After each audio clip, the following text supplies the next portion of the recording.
नमस्कार दोस्तों, आपका बहुत बहुत स्वागत है इस शिक्षाविद सौरभ यूट्यूब चैनल पे। और मैं सौरभ, आज आपका स्वागत है। विगत वर्षों के प्रश्न पत्र का विश्लेषण करेंगे जो सी टेट में या यूपी टेट में या पंजाब टेट में अलग अलग टेट में पूछे गए हैं। ठीक है, आज ये तीसरी सीरीज है, थर्ड सीरीज है। और इसमें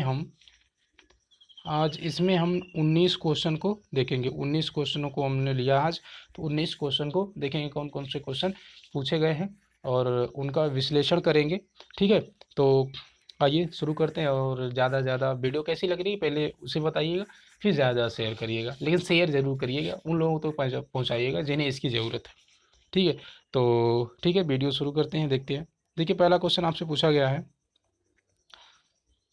पहला क्वेश्चन पूछा गया है, निम्नलिखित में से कौन सा युग्म गलत है। तो एक एक का विश्लेषण कर देंगे। नाइट्रोजन पाई जाती है 78.08%, ये सही है। आगे बात करेंगे कार्बन डाइऑक्साइड। कार्बन डाइऑक्साइड 0.036% नहीं पाई जाती थी, ये गलत है। ठीक है, लेकिन अगर बात करेंगे ऑक्सीजन, ऑक्सीजन पाई जाती है 20.95%, या इसी को लिखता है 21%, ये सही है। अगला है आर्गन 0.93%, ये भी सही है। तो हमारा जो गलत है वो कार्बन डाइऑक्साइड। अगर हम कार्बन डाइऑक्साइड को जान लें, इसका कार्बन डाइऑक्साइड जो दिया गया है ये होता कितना है, क्योंकि कभी हो सकता है पूछ ले, तो ये होता है 0.03%। ठीक, तो इतना होता है। अगर कभी पूछे इसका प्रतिशत तो आप आसानी से कर पाएंगे। ठीक है, तो ये था पहला क्वेश्चन। आगे बात करेंगे अगले वाले क्वेश्चन में। देखिए, क्वेश्चन नंबर 2 आपसे क्या पूछा गया। क्वेश्चन नंबर 2 देखिए क्या पूछा गया है। क्वेश्चन नंबर 2 आपसे पूछा गया है कि वायुमंडल की निम्नलिखित में से कौन सी परत रेडियो तरंगों के संचरण में मदद करती है। मतलब कौन सी ऐसी परत है जिसमें रेडियो तरंगों का संचरण, आवागमन आसानी से हो सकता है, जो रेडियो तरंगों के आने जाने के लिए उपयुक्त होती है, उसकी उस परत के बारे में हमसे पूछा गया है। ठीक है, तो वो होती है वायुमंडल की जो वाय परत होती है, या इसे ही कहते हैं आयन मंडल, इसे ही नाम देते हैं आयन मंडल। ठीक है, अगर आयन मंडल देता तब भी हमारा ऑप्शन सही होता।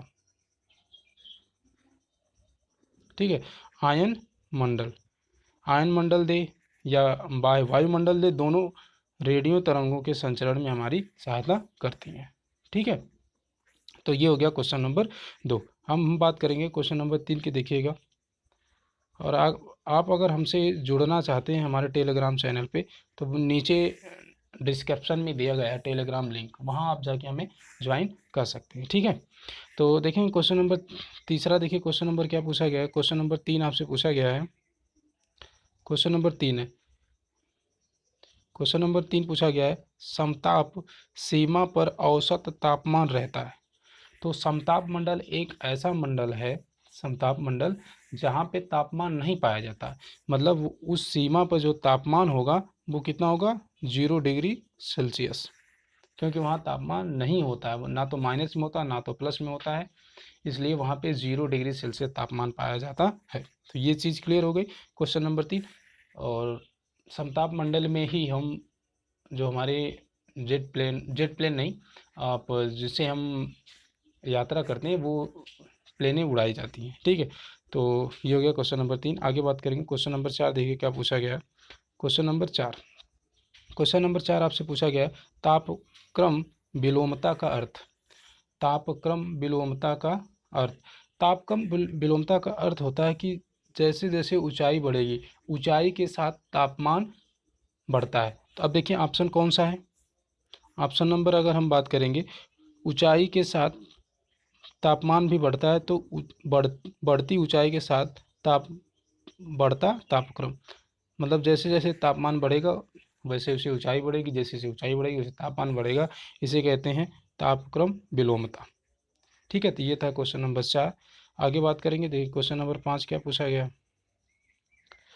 क्वेश्चन नंबर 5 पूछा गया है, वायुमंडल गर्म होता है किसके कारण। देखिए, वायुमंडल तभी गर्म हो जब इसमें उष्मा आएगी। उष्मा देने का काम सूर्य करता है, मतलब सूर्य का प्रकाश अगर वायुमंडल में आएगा तो हमारे वायुमंडल को गर्म करेगा। लेकिन अब इसमें दिए गए किरणों के कारण, किरणों के कारण नहीं, हटाइए इसे, सूर्य विकिरण के से। तो ये होता है हमारा ऑप्शन सही कि हमारा वायुमंडल विकिरण के द्वारा, सूर्य की किरणों में जो विकिरण आता है उसके द्वारा हमारा वायुमंडल गर्म होता है, और बाकी जो ऑप्शन है वो गलत है। ठीक है, तो ऑप्शन नंबर बी हमारा सही हो जाएगा, सूर्य के विकिरण के द्वारा हमारा वायुमंडल गर्म होता है। ठीक है, ये था 5वां क्वेश्चन। आगे बात करेंगे क्वेश्चन नंबर 6वें की। देखिए क्वेश्चन नंबर 6 आपसे क्या पूछा गया है, एक मिनट। क्वेश्चन नंबर, देखिए क्वेश्चन नंबर 6वां आपसे पूछा गया है कि निम्न महासागरों को उनके क्षेत्रफल के अवरोही क्रम में व्यवस्थित कीजिए। ठीक है, अब अवरोही क्रम का मतलब पहले जान लीजिए। अगर वो अवरोही पूछ रहा है, इसका मतलब हमें सबसे पहले सबसे बड़ा बताना है, मतलब बड़े से छोटे वाले क्रम में। तो मैं आपको बता रहा हूँ, देखिएगा ऑप्शन है आर्कटिक महासागर, प्रशांत महासागर, हिंद महासागर, अटलांटिक महासागर। अब मैं बता दूँ सबसे पहले सबसे बड़ा कौन सा है। तो इसमें से जो सबसे बड़ा है वो प्रशांत महासागर, प्रशांत महासागर को 1 नंबर दे दीजिए। ठीक है, अब प्रशांत महासागर के बाद जो दूसरा है वो है अटलांटिक महासागर, तो इसे हम दूसरा नंबर दे देंगे अटलांटिक महासागर को। अटलांटिक महासागर को हम दूसरा नंबर दे देंगे। ठीक है, ये हो गया दूसरा नंबर।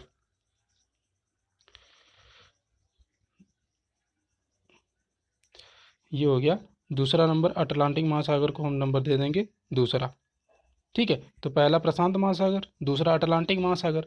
अब इसके बाद अगर हम बात करें तीसरे की बात करें, तो अगला होता है, तीसरा होता है हिंद महासागर। तो हिंद महासागर को हम तीसरा नंबर दे देते हैं, और जो बच रहा है लास्ट में आर्कटिक महासागर, उसे हम चौथा नंबर दे देते हैं। तो ये हमारी सीरीज बन गई कि सबसे बड़ा महासागर अगर पूछा जाए तो प्रशांत महासागर, और उससे बाद पूछा जाए तो अटलांटिक महासागर, उसके बाद हिंद महासागर, फिर आर्कटिक महासागर। तो ये क्रम देखिएगा, जो जिसमें मिलेगा कौन सा, 2 4 3 1, 2 4 3 1 जिस ऑप्शन में मिलेगा वो ऑप्शन नंबर हमारा सही हो जाएगा। अब देखिए ऑप्शन देख लीजिए, देख कौन कौन सा है।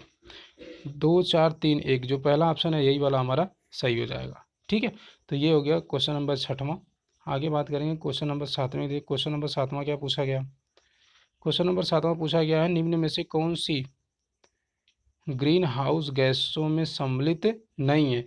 इसका मतलब है कि इसमें जितने भी हैं सब ग्रीन हाउस गैस हैं। एक ऐसी गैस होगी जिसको हम ग्रीन हाउस गैस में सम्मिलित नहीं करते। देखिएगा, पहला ऑक्सीजन ग्रीन हाउस गैस है, नाइट्रोजन है, और कार्बन डाइऑक्साइड है। लेकिन जो हमारी मीथेन होती है, जो मीथेन होती है, ये ग्रीन हाउस गैस नहीं है। तो इस बात को आप ध्यान रखेंगे, क्योंकि ये इस तरीके के क्वेश्चन बहुत बार पूछे गए हैं। ठीक, क्लियर हो गया। मीथेन दलदल में पाई जाती है। तो ये हो गया क्वेश्चन नंबर 7। अब बात करेंगे क्वेश्चन नंबर 8 की बात करेंगे। देखिए क्वेश्चन नंबर 8 क्या पूछा गया। ठीक है, क्वेश्चन नंबर 8 आपसे पूछा गया है कि निम्नलिखित का मिलान कीजिए और सही उत्तर का चयन कीजिए। मतलब क्षोभमंडल है, क्षोभमंडल की विशेषता बतानी है। तो क्षोभमंडल की विशेषता ये होती है कि मौसम संबंधी जितनी भी घटनाएं होती हैं वो क्षोभमंडल में होती हैं। ठीक है, अगर हम समताप मंडल की बात करें, अगर हम समताप मंडल की बात करेंगे, तो समताप मंडल में क्या होता है, इसमें ओजोन गैस की एक परत होती है समताप मंडल के ऊपर, जो हमारी सुरक्षा करती है। तो ये हो गया समताप मंडल। आगे अगर बात करेंगे, थोड़ा ऑप्शन उधर लिखा हुआ है तो उधर चल के बात कर लेते हैं। देखिएगा जो लिखा गया है, यहाँ लिखा गया है। ठीक है, तो देखेंगे अगर मध्य मंडल की बात करें, तो मध्य मंडल में ये होता है कि इसमें अंतरिक्ष में प्रवेश करने वाले उल्कापिंड इसी परत में आने पर जल जाते हैं। ठीक है, तो ये होती है मंडल मंडल की विशेषता। अब इसमें बस चूज कर लेना नीचे चल के। और वायुमंडल क्या होता है, वो ये होता है कि आयनमंडल इस परत का एक भाग है। ठीक है, तो ये हो गया वाय, ये इनकी विशेषताएं थी। अब देखिए ऑप्शन हम चूज करेंगे, कौन सा ऑप्शन हमारा सही हो रहा है। ऑप्शन था 4 3 2 1, ये वाला ऑप्शन हमारा बी वाला सही हो जाएगा। ठीक है, तो ये सॉल्व हुआ। आगे वाले क्वेश्चन पे देखेंगे। क्वेश्चन नंबर 9 आपसे देखिए क्या पूछा गया। क्वेश्चन नंबर 9 देखिए पूछा गया है, निम्नलिखित परिमंडलों में से किसमें मानव सहित जीवन पाए जाते हैं जो बहुसंख्या में भूतापन के कारण प्रभावित होता है। मतलब वो उस मंडल को बताना जहाँ पे मानव सहित हो और वहाँ पे भूतापन हो, मतलब वो गर्म होता हो, तो उसके बारे में बताना। तो जो हमारा स्थल मंडल होता है वो इन चीज़ों के लिए प्रभावित होता है, इन चीज़ों से प्रभावित होता है। तो ऑप्शन नंबर हमारा सी सही रहेगा, स्थल मंडल। ठीक है, आगे बात करेंगे क्वेश्चन नंबर 10। ये क्वेश्चन नंबर 10 आपसे पूछा गया है। क्वेश्चन नंबर 10 आपसे पूछा गया है कि वायुमंडलीय परतों में से कौन सी परत रेडियो प्रसारण में सहायता करती है। तो एक चीज़ बात जान लीजिएगा, अभी यही क्वेश्चन आगे भी रिपीट हुआ था। तो जो हमारा वायुमंडल होता है, बाहरी मंडल, या इसी को एक नाम देते हैं आयन मंडल, इसी को एक नाम देते हैं आयन मंडल। ठीक है, अब आयन मंडल लिखे चाहे वायुमंडल लिखे, अगर आयन मंडल नहीं होता तो रेडियो या टीवी जो एंटीना से चलता था वो नहीं चल पाता, या कोई कम्युनिकेशन नहीं हो पाता। ये बहुत महत्वपूर्ण होती है। तो ये क्वेश्चन कई बार सिर्फ टेट उट में नहीं, सी टेट में इसमें पूछा गया, सी टेट 2000, ये पूछा गया 2016 में, लेकिन और भी एग्जाम है जिसमें ये क्वेश्चन पूछा जा चुका है।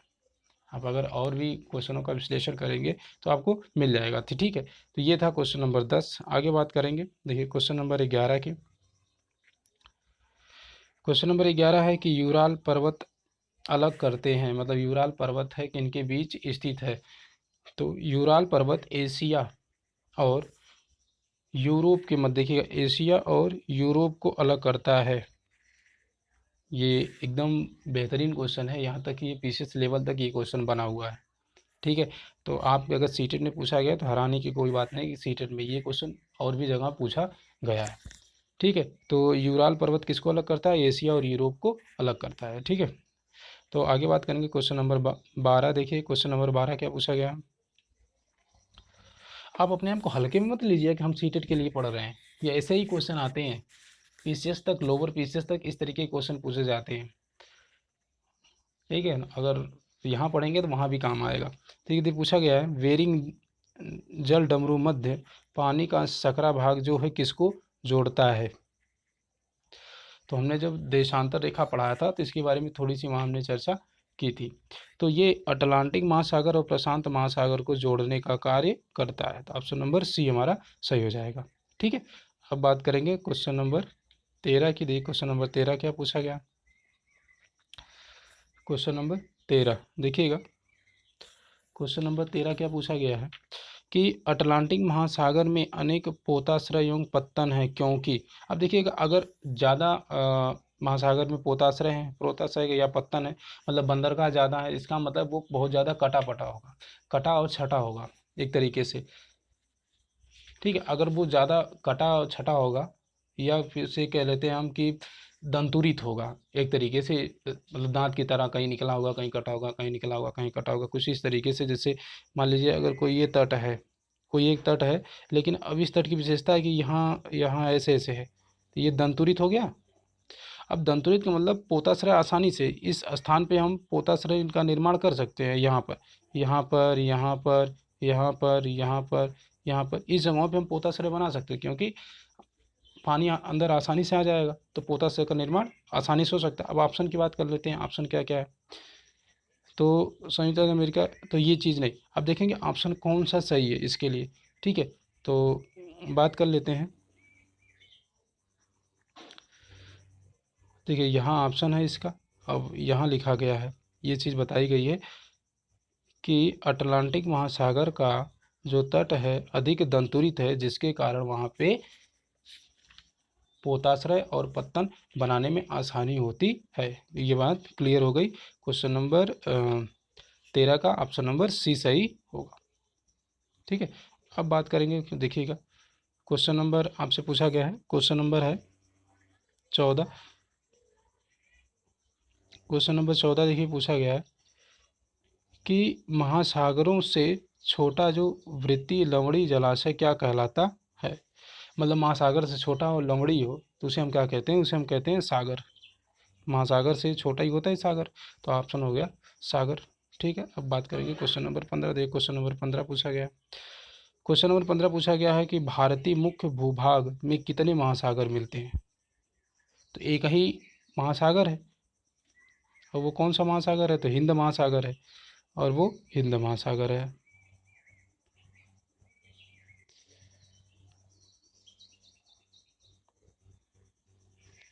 ठीक है, ये क्लियर हो गया। अब बात करेंगे अगले क्वेश्चन नंबर 16। देखिए कौन सा क्या पूछा गया।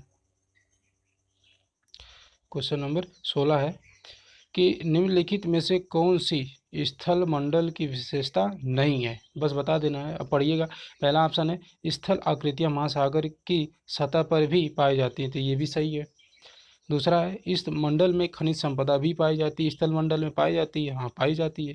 तो ये हो गया, दो ऑप्शन दोनों सही हो गए। लेकिन अब आगे बात करेंगे, और भी ऑप्शन है इसके, देख लेंगे। बस हमें ये बता देना कौन सा नहीं पाया जाता है।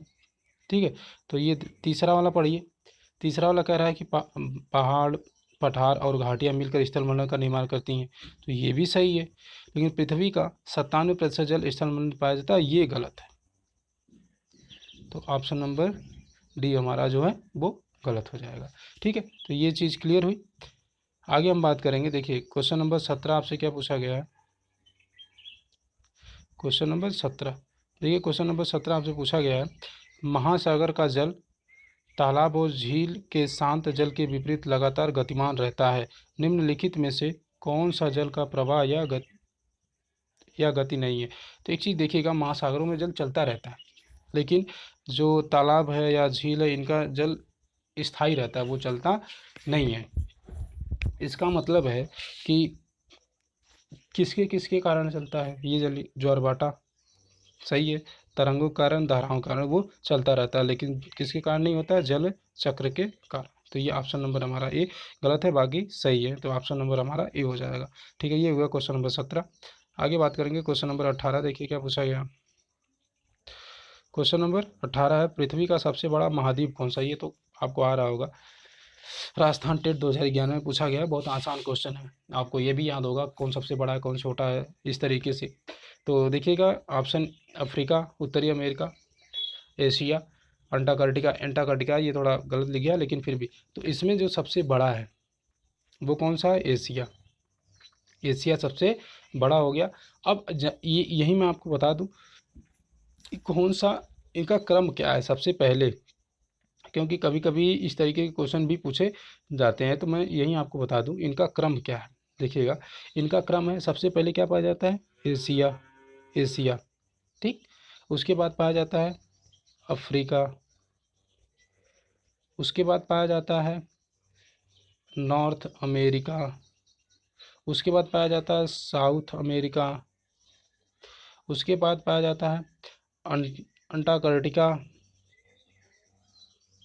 अंटार्कटिका, अंटार्कटिका के बाद पाया जाता है यूरोप। और उसके बाद पाया जाता है ऑस्ट्रेलिया। ठीक है, अब मैं इसको बता दूं क्या क्या है। देखिए सबसे पहले एशिया, उसके बाद अफ्रीका, उसके बाद उत्तरी अमेरिका, उसके बाद दक्षिणी अमेरिका, उसके बाद अंटार्कटिका, उसके बाद यूरोप, उसके बाद ऑस्ट्रेलिया। मतलब जो सबसे बड़ा है वो हमारा एशिया, सबसे छोटा है वो हमारा ऑस्ट्रेलिया है। ठीक है, अगर क्रम कभी और पूछे किसी एग्जाम में तो आप आसानी से बता सकें। ठीक है, ये क्लियर हो गया, क्वेश्चन नंबर 18 भी क्लियर हो गया। अब बात करेंगे, देखिए क्वेश्चन नंबर 19 क्या पूछा गया है। क्वेश्चन नंबर 19, देखिए क्वेश्चन नंबर 19 क्या पूछा गया है, वायुमंडल की सबसे निचली परत है। पहले ये जान लीजिए कि कौन कौन सी परतें पाई जाती हैं। तो मैं आपको बता दूं, जो वायुमंडल की सबसे निचली परत है वो है हमारी क्षोभ मंडल। क्षोभ मंडल सबसे निचली है, तो सबसे जान लीजिए कि अब क्रम क्या होता है। देखिए सबसे नीचे पाया जाता है वो होता है क्षोभ मंडल। उसके बाद जो पाया जाता है उसे हम कहते हैं समताप मंडल। समताप मंडल। अगर उसके बाद अगर बात करेंगे समताप मंडल के ऊपर बाद में यहाँ पाया जाता है, तो ये कहते हैं, इसे कहते हैं मध्य मंडल। अब मध्य मंडल के बाद क्या पाया जाता है, मध्य मंडल के ऊपर जो पाया जाता है वो आयन मंडल पाया जाता है। ठीक है, अब आयन मंडल के ऊपर क्या पाया जाता है, ये होता है बाह्य मंडल। ठीक है, तो सबसे नीचे था क्षोभ मंडल, दूसरा समताप मंडल, तीसरा मध्य मंडल, चौथा आयन मंडल, और सबसे बाहरी वायुमंडल। ठीक है, तो सबसे नीचे हो गया क्षोभ मंडल। ये क्रम था अ ब म श और छ। ठीक है, तो ये ऐसे आप याद कर लीजिए या इंग्लिश में कैसे भी करके याद कर लीजिए, क्योंकि ये आपको काम आएगा। ठीक है, तो वायुमंडल की सबसे निचली परत होती है क्षोभमंडल। ये था इस का सबसे लास्ट क्वेश्चन। ठीक है, अब लास्ट में जाते जाते मैं आपको बता दूं, जिनको ज़रूरत है वहाँ तक ज़रूर पहुँचाइएगा, सब्सक्राइब करिएगा, वीडियो कैसी लगी कमेंट करके ज़रूर बताइएगा। ठीक है, ठीक है, मिलेंगे अगले वाले सेशन में, तब तक के लिए नमस्कार, जय हिंद।